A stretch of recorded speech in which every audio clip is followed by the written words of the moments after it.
दोस्तों आज की डेट में कुछ भी पढ़ना और सीखना बहुत ही आसान हो गया है। बस आपको अपनी जेब से मोबाइल निकालना है, कुछ वीडियोस को देखना है, कोई पॉडकास्ट को सुनना है और आपको सारी इंफॉर्मेशन मिल जाएगी जो आपके उस टॉपिक से रिलेटेड है।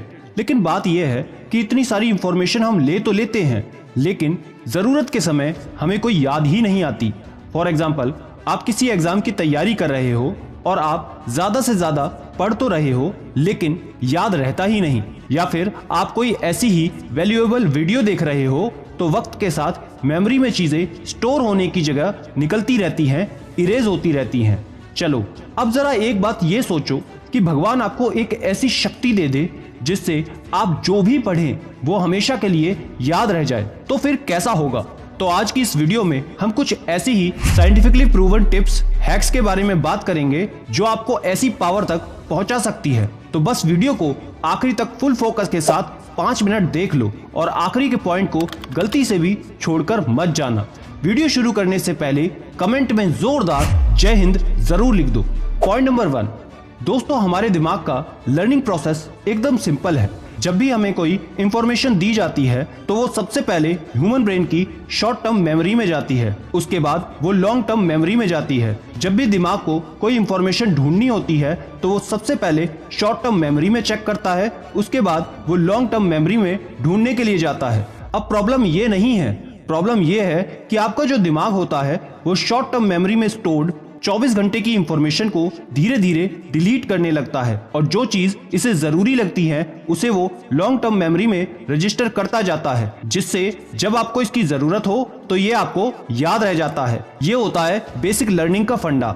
अब इस प्रोसेस को फास्ट करने का जो कॉन्सेप्ट होता है वो होता है the concept of fast learning. 2014 में प्रिंसटन यूनिवर्सिटी में एक स्टडी हुई जहां पर एक क्लास के स्टूडेंट को 2 ग्रुप्स में डिवाइड किया गया। एक ग्रुप को कहा गया कि उन्हें अपने एग्जाम के सारे लेक्चर के नोट्स अपने हाथ से पेन और पेपर पर लिखकर बनाने हैं। वहीं दूसरे ग्रुप के स्टूडेंट्स को कहा गया कि उन्हें टाइप करके मोबाइल या लैपटॉप पर अपने नोट्स बनाने हैं।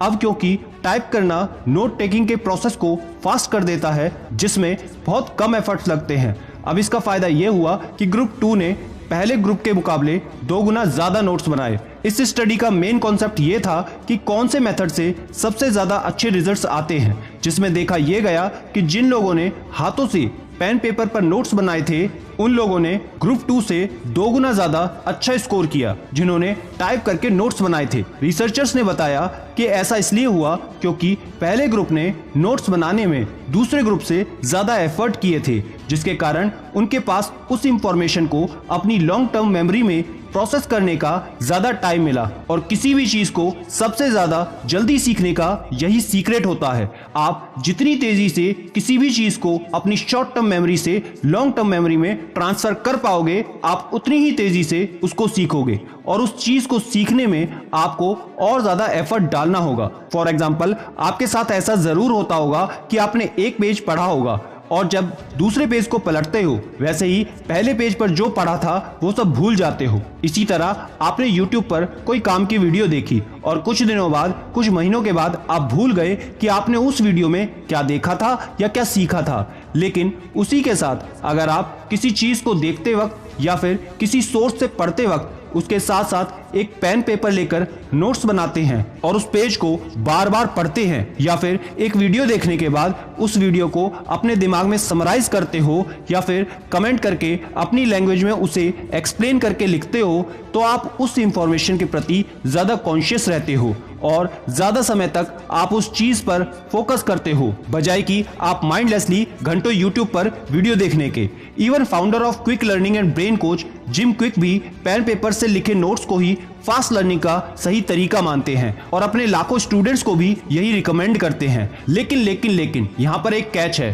कि यहाँ पर आपको हर चीज के पेन पेपर लेकर नोट्स बनाने की जरूरत नहीं है, बल्कि जिस इंफॉर्मेशन को आप अपनी लॉन्ग टर्म मेमोरी में सेव करना चाहते हो बस उसके ही पेन और पेपर लेकर फिजिकल नोट्स बनाओ। और उन्हें बार बार देखो। और अगर आप किसी चीज को शॉर्ट टर्म मेमोरी में रखना चाहते हैं तो आप उसे किसी टेक्स्ट, पीडीएफ या डॉक्यूमेंट फॉर्म में भी बनाकर रख सकते हो। और साथ ही आपको किसी भी चीज को सीखने के लिए खुद से ज्यादा एफर्ट देने होंगे। अगर यहां तक बात समझ आ गई तो कमेंट में एक बार और जय हिंद लिखो, या फिर आपने अब तक क्या समझा अपनी भाषा में लिखकर बताओ। अब एफर्ट कैसे लगाना है उसके लिए पॉइंट 2 बहुत जरूरी है, the stick method, how to increase your efforts. अब हम आपके साथ science based effective framework share करना चाहते हैं, जिसे अगर आप इस्तेमाल करते हैं तो गारंटी के साथ आप अपनी मेमोरी में चीजों को सेव करने की ताकत को इंक्रीज कर पाओगे।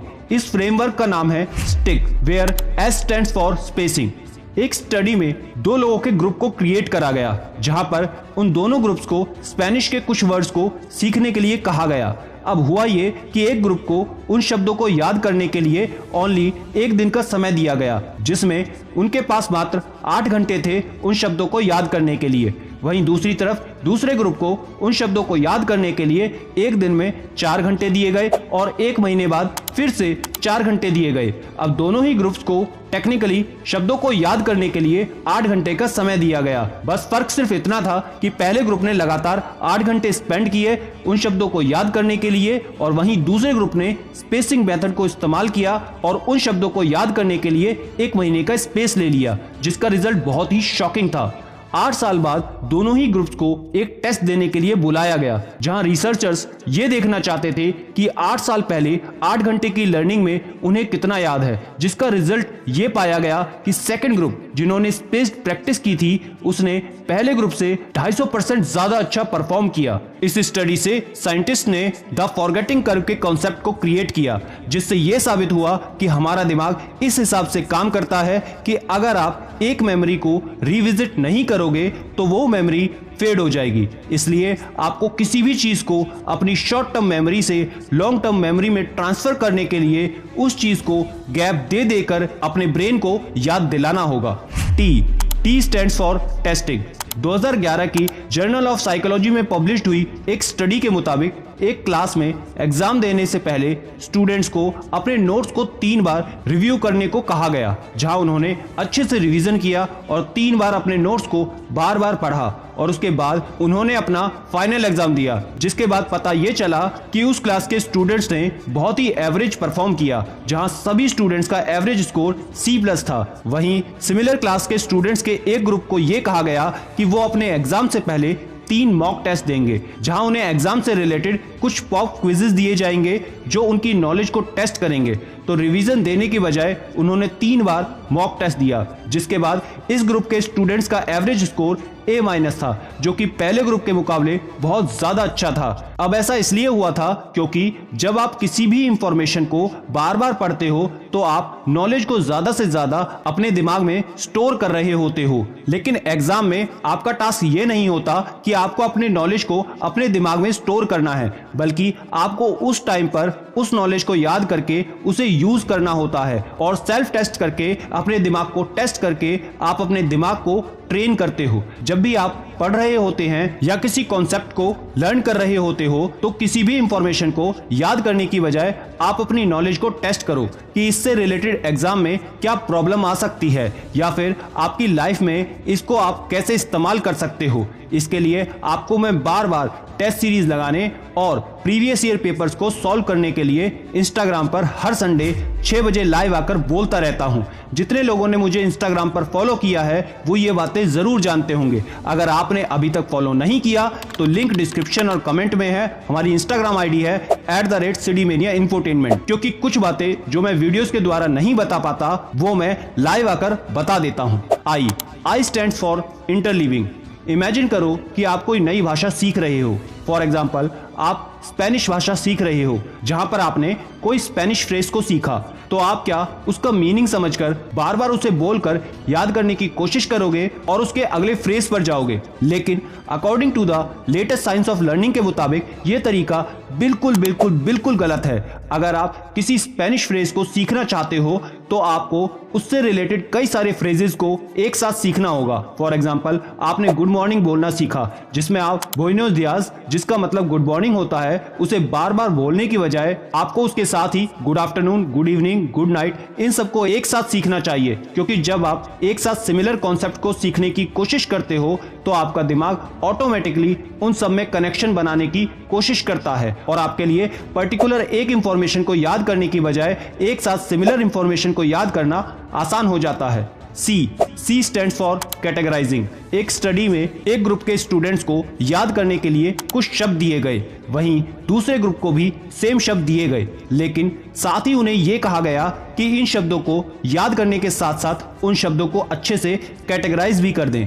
जिसके बाद यह पता चला कि सेकंड ग्रुप ने फर्स्ट ग्रुप को मेमोरी के मामले में बहुत पीछे छोड़ दिया। उन्हें पहले ग्रुप से ज्यादा शब्द याद थे। कैटेगराइजिंग के पीछे की थ्योरी ये कहती है कि अगर आप एक लार्ज अमाउंट ऑफ इंफॉर्मेशन को रिटेन करना चाहते हो या कुछ ऐसा सीखना चाहते हो जो बहुत ज्यादा वास्ट है, फॉर एग्जाम्पल यूपीएससी के लिए न्यूज़पेपर को पढ़ना। अगर आप न्यूज़पेपर पढ़ते हैं तो उसमें बहुत सारे टॉपिक्स होते हैं। अगर आप उसे सिर्फ ऐसे ही याद करना चाहोगे तो नहीं कर पाओगे। उसके लिए बेस्ट तरीका यह है कि उसमें दी गई इंफॉर्मेशन को कैटेगराइज करके एक स्ट्रक्चर, एक सिस्टम बिल्ड करने की कोशिश करो, ताकि उससे वो इंफॉर्मेशन आपके दिमाग में इधर उधर ना पड़ी रह जाए। फॉर एग्जाम्पल, एक कैटेगरी साइंस की बना लो, हिस्ट्री की बना लो, ज्योग्राफी की बना लो और सब में हर इंफॉर्मेशन को डिवाइड कर दो। अब ये बात तो हो गई कि चीजों को फास्ट तरीके से याद कैसे करते हैं, लेकिन इसके साथ समस्या ये होती है कि हम कई बार सुबह जल्दी उठना चाहते हैं लेकिन उठ नहीं पाते और कई बार जरूरी कामों को आगे टालते रहते हैं और वो काम समय पर हो नहीं पाते। ऐसी समस्याओं से अगर परेशान हो तो सुबह जल्दी उठने के लिए स्क्रीन पर लेफ्ट साइड में दिखने वाली वीडियो को देख लेना और आलस को जड़ से खत्म करने के लिए राइट साइड वाली वीडियो को भी जरूर देख लेना। और याद रखना, मैं हूं सिद्धांत शर्मा, कोई है या नहीं, मैं हमेशा आपके साथ हूं। Be happy and stay motivated with सिडीमेनिया।